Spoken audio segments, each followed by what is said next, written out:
யார் யாருக்கு என்ன வேணும் சொல்லுங்கள், சாப்பாடு எடுத்துகிட்டு வரதுக்கு.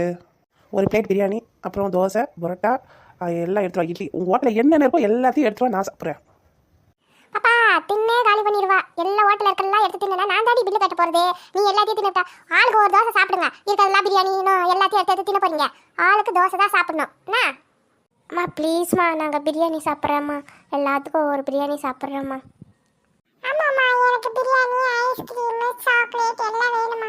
நீங்கள் வாங்கி தாங்கம்மா, நான் சாப்பிட்றேன். சரி சரி, யாராருக்கு என்னென்ன தேவையோ சாப்பிடுங்க. சொல்கிறாங்களாப்பா, எல்லாத்தையும் எடுத்து வாப்பா. பசிக்குதுப்பா, சீக்கிரமா எடுத்துட்டு வா, சாப்பிடும். எப்பா பாப்பா, ஓசி சோறு சாப்பிட்னா சோடா பிடிக்க சொல்லவே வேணாம். ஓசி சோறு சாப்பிட்டுக்கிட்டே இருக்கும். அதுக்கு காசு கேளு, அது தரவே தராது.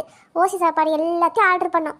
பரோட்டா கேட்கும், பிரியாணி கேட்கும், எல்லாம் வாங்கி சாப்பிட்றோம். அது வாங்கி தரணும்னா அப்படியே யோசிக்கும், நம்மளுக்கு வாங்கியே தராது சோடா புட்டி.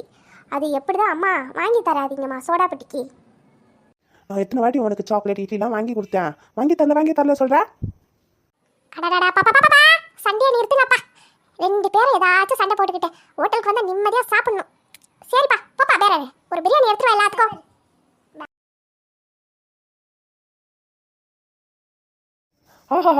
என்ன மனம் வளர்க்குது பிரியாணி. பிரியாணிக்கு ஒரு டேஸ்ட். வா வா பிரியாணி சாப்பிட போறேன், பிரியாணி லெக் பீஸோட சாப்பிட போறேன். நீ கம்மியர் எல்லாத்துக்கும் பிரியாணி வைப்பாங்க சாப்பிடு.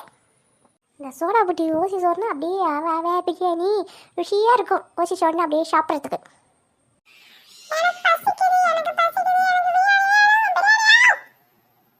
அமைதியாக இருங்க, சர்வர் எல்லாத்துக்கும் பிரியாணி வைப்பாங்க சாப்பிடுங்க. அதை நம்மளுக்காகவே பிரியாணி ரெடி பண்ணிருக்காங்க. கோழி நம்மளுக்காகவே பிறந்து வந்திருக்கு. அதான் நம்மளுக்கு அப்படியே டேஸ்ட் வாயில் ஒட்டிக்கிது. சாப்பிட்டா அப்படியே பிரியாணி அப்படியே லெக் பீஸ் அப்படியே வச்சு கடிச்சு இழுத்து சாப்பிட்டா அப்படியே இருக்கும், டேஸ்ட்டாக இருக்கும். ஏம்மா பேச நிறுத்துங்க, இந்தாங்க பிரியாணி.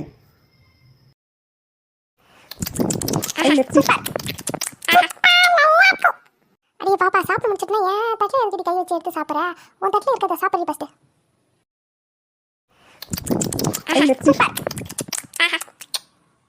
அடடா, என்ன சாப்பாடு சாப்பிடு. இட்லி சாப்பிட்டாலும் சாப்பிட்டா மாதிரி இல்லை, சாம்பார் சாப்பிட்டா எந்த சாப்பாடு சாப்பிட்டாலும் சாப்பிட முடியல. ஆஹா, பிரியாணி சாப்பிட்டா தான் திருப்தியாக இருக்கு எனக்கு. ஆமாம்மா, பிரியாணி சாப்பிட்டாதாம்மா சூப்பராக இருக்கு. அப்படி சொல்லுங்க அத்தை, பிரியாணி தாத்தா சூப்பராக இருக்கும். லெக் பீஸோட வச்சு வாயில கடிச்சு சாப்பிட்டா தான் வயிறே நிறைஞ்சா மாரி இருக்கும். சரி சரி, நீங்கள் பேசுனலாம் போதும். எல்லாம் சாப்பிட்டு முடிச்சுட்டு பில்லு யார் கட்ட போடுறது? அம்மா சோடா புட்டி கட்டுவோம்மா. சோடா புட்டி வச்சிருக்க நிறைய காசு பாக்கெட்டில். சோடா புட்டிக்கு பில்லு நம்மளுக்கு எல்லாத்துக்கும் பில்லு சோடா புட்டி தான் நீ கட்ட போகிறேன்.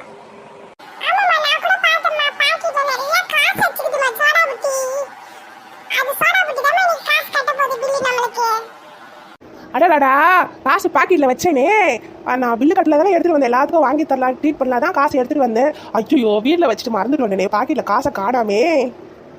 அடியே சோடா புட்டி, உன்னை பற்றி எனக்கு தெரியும்டி. உன்ட்ட காசு இருக்காது, நீ யாருக்கும் ட்ரீட் பண்ண மாட்டேன், யாருக்கும் வாங்கி தர மாட்டேன்னு நினச்சேன். அதுதான் நான் வந்து காசை எடுத்துகிட்டு வந்தேன் வரும்போதே. இந்த சோடா புட்டி எப்பயுமே காசு எடுத்துகிட்டு வரலன்னு சொல்லு, எனக்கு தெரியுமா. அத்தை நீங்கள் அப்படி சொல்லாதீங்க அத்தை. உங்கள் பையன் காசை கொடுத்தாரு, ஆனால் அங்கே வீட்லேயே நம்ம டேபிளே வச்சுட்டு வந்துட்டேன். அதான் உங்களுக்கு பில்லு கட்டி எல்லாத்துக்கும் ட்ரீட் பண்ண வாங்கி தர சொன்னாரு. நான் வாங்கி தரலாம் உங்களுக்கு சாப்பிட எல்லாத்துக்கும் நினச்சேன், ஆனால் வீட்லேயே வச்சுட்டு வந்துட்டேன். நீங்கள் ஒன்றும் தப்பாக நினச்சிடாதீங்க அத்தை. அடியே சோடா புட்டி, உன்னை பற்றி தெரியும், நான் ஒன்றும் தப்பாக நினைக்கிறேன். நானே பில்லு கட்டிக்கிறேன். அம்மா நீங்கள் சாப்பிட்டதுக்கு பில்லு இதாங்கம்மா.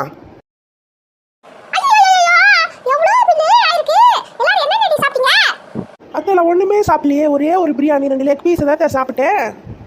அம்மா நானும் ஒண்ணுமே சாப்பிடல, ஒரு பிரியாணி தான்மா சாப்பிட்டேன்.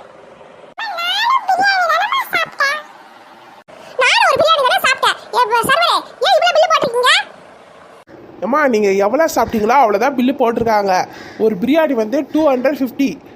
எத்தனை பேர் எத்தனை ஆளுக்கு ஒரு பிரியாணி சாப்பிட்ருக்கீங்க, அதுக்கேற்ற மாதிரி தான் பில்லு போட்டிருக்கு. அப்புறம் வந்து எங்களுக்கு டிப்ஸ் கொடுத்துருப்பாங்க போகும்போது. நான் 250 எல்லாத்தையும் கொடுத்துட்டு போறேன் பில்லு. ஆனா உனக்கு நான் டிப்ஸ் தர முடியாது. உங்களுக்கு நான் சர்வரில் பார்த்தல, உங்களுக்கு குறை இல்லாமல் என்னென்ன வேணுமோ எடுத்துகிட்டு வந்து வச்சல. நீங்களா விருப்பப்பட்டு கொடுத்தா கொடுங்க, இல்லைன்னா போங்க. இந்தப்பா காசு, எவ்வளோ பில் ஆச்சுன்னு பார்த்துக்கோ. அத்தை அவருக்கு டிப்ஸ் ஒரு 10 ரூபா கொடுங்க போதும். ஏம்மா நீ எனக்கு காசே கொடுக்கணும், நான் 10 ரூபா தேவையே இல்லை. பாப்பா இதுங்களை ஒரு ஹோட்டலில் கூப்பிட்டு வந்து சாப்பாடு வாங்கிட்டாலும் ஒரு ரோதனையே ஆயிடுச்சு. எல்லாரும் சாப்பிட்டீங்களாப்பா, எந்திரிங்க வீட்டுக்கு போகலாம். அத்தை வேற எங்கேயாச்சும் கடைக்கு போகலாமா துணி எடுக்கிறதுக்கு? எனக்கு துணியே இல்லை அத்தை, வாங்கித்தாங்க அத்தை. சரி சரி, எல்லாரும் துணி கடைக்கு போகலாமா? சரிம்மா, துணி கடைக்கு போகலாமா? எனக்கும் 2 துணி எடுத்துக்கலாமா?